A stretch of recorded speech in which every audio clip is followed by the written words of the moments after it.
Hola a todos, nosotros somos alumnos del Instituto Tecnológico de Tehuacán de la carrera de Ingeniería Civil de la materia Abastecimiento de Agua. El día de hoy les compartiremos el tema tanques superficiales.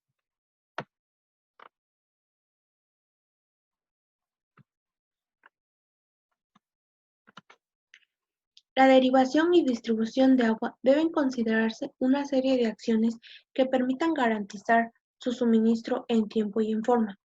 Estos proyectos, para que sean funcionales, requieren considerar en su diseño el cálculo del suministro, los datos del proyecto, las velocidades, la selección del tipo de tuberías, regulación y almacenamiento. ¿Por qué regulación? Porque el agua que es almacenada en un tanque, esta, esta se distribuye a las diferentes casas habitacionales que pertenecen a una localidad. Nuestro objetivo general es conocer y describir el diseño y operación de los tanques de almacenamiento y regularización superficial para su construcción en función de las condiciones naturales del terreno, del tipo de material que hay en la zona y de la mano de obra disponible, entre otros. ¿Qué son los tanques superficiales? Bueno, los tanques superficiales son estructuras que se construyen directamente sobre el terreno natural. Su ubicación dependerá de la topografía de la zona a construir. Y bueno, con los tanques se logra mantener una determinada presión del agua en la distribución, así como asegurar el servicio continuo del suministro. Las características y accesorios de los tanques. El tanque siempre debe tener una entrada y una salida. Estas se deben realizar mediante las tuberías que deben estar separadas. Estas se ubicarán en lados opuestos. En caso de diseñarse un solo tanque, debe preverse un paso directo que permita mantener el servicio mientras se efectúa el lavado o la reparación de este.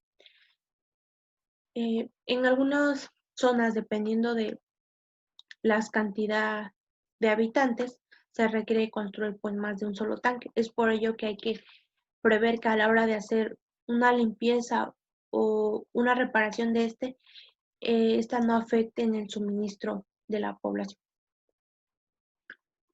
El diámetro de la tubería de desagüe deberá ser suficiente como para vaciar el tanque en un tiempo no mayor a 6 horas.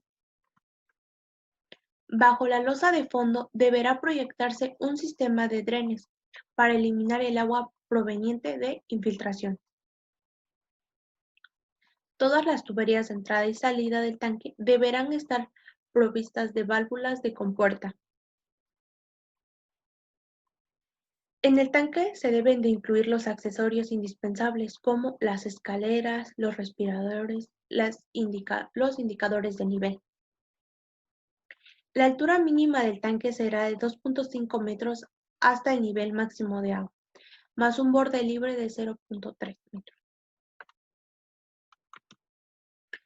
Los tanques de concreto reforzado. Gran parte de los depósitos de almacenamiento de agua se construyen con concreto reforzado. De hecho, el material de construcción que más se utiliza en el mundo para este tipo de estructuras son el concreto reforzado. Muchas son las ventajas que tienen los depósitos de concreto reforzado sobre otros materiales, como lo es la impermeabilidad, que por su sistema contiene el concreto bien dosificado y compactado, requiere un mantenimiento mínimo, posee una gran resistencia al ataque de agentes químicos y al intemperismo.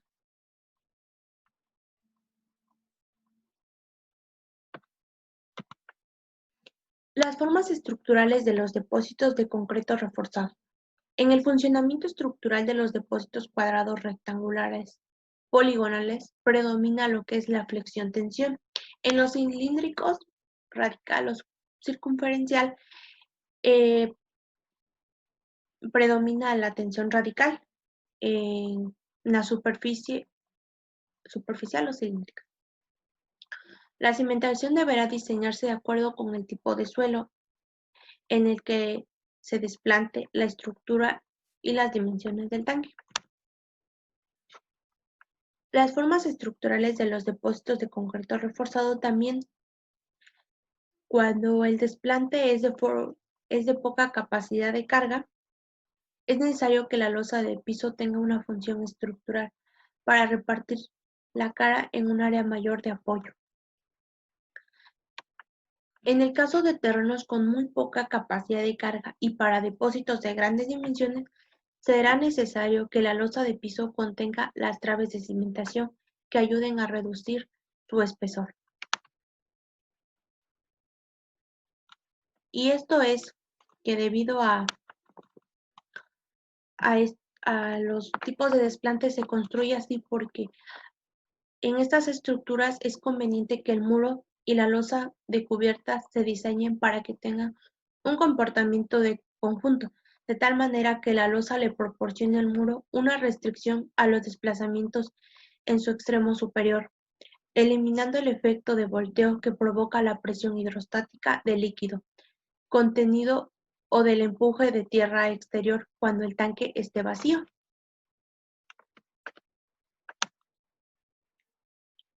Los depósitos que se utilizan para los filtros de floculadores, sedimentores y tanques de contacto de cloro se construyen sin cubierta.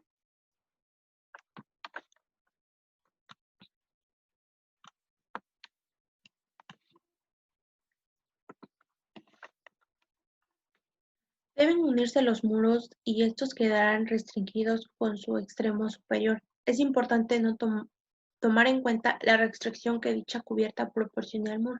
Y bueno, estas características también tienen que ver con el tipo de suelo en el cual se está desplantando la estructura.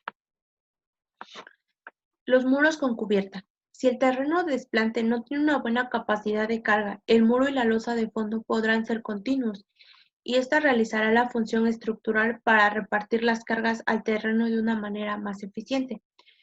Cuando la relación longitud-altura del muro sea menor de 3, se podrá analizar como placa, y cuando esta relación sea longitud-altura mayor a 3, se podrá analizar el muro como una losa, trabajando en un sentido, apoyando en sus extremos superior e inferior para que la estructura pues no se caiga y tenga una mayor resistencia. Para el detallado en el fondo del depósito. En los tanques de dimensiones de planta menores a 20 metros por lado se recomienda que la losa de fondo se construya en un solo colado para evitar juntas de construcción que pueda propiciar fugas de agua contenida. También este tipo de detallado para el fondo de los pisos del tanque depende mucho, como antes mencionábamos, de la topografía del suelo. Efectos de las cargas permanentes, variables y accidentales. En el diseño de las estructuras para los depósitos de agua potable o tratada se tomarán en cuenta los efectos de las cargas muertas, las cargas vivas y las provocadas por el sismo o viento. En este caso, para lo que son por el sismo o viento, tenemos en cuenta las consideraciones dependiendo de la localidad. Es decir, para saber esa información es necesario que la persona que vaya a construir o está encargada de este tipo de proyectos cotiza la información acerca de cuánta actividad sísmica o cuál es cómo está trabajando el viento en esa zona, es decir, si los vientos son muy fuertes o muy leves o en qué época del año empiezan a haber fuertes vientos. Bueno, la presión interior del agua. La altura de nivel de agua que se considera en el diseño será hasta el nivel de vertido de excedencias. Para evaluar las acciones a que da lugar el líquido se recomiendan los siguientes pesos volumétricos. En aguas claras, 1000 kilogramos por metro cúbico. En aguas negras sin tratar, 1100 kilogramos metro cúbico. Gravilla excavada del desarenador, 1760 kilogramos metro cúbico. Siendo diférico aeróbico, 1040 kilogramos metro cúbico. Y las diferentes, pues, resistencias dependiendo de, pues de los interiores del agua o del tipo de agua que uno esté tratando. Bueno, hasta aquí hemos llegado con los tanques superficiales y más adelante les explicaremos las demás clasificaciones como lo son tanques de mampostería, tanques de concreto preesforzado,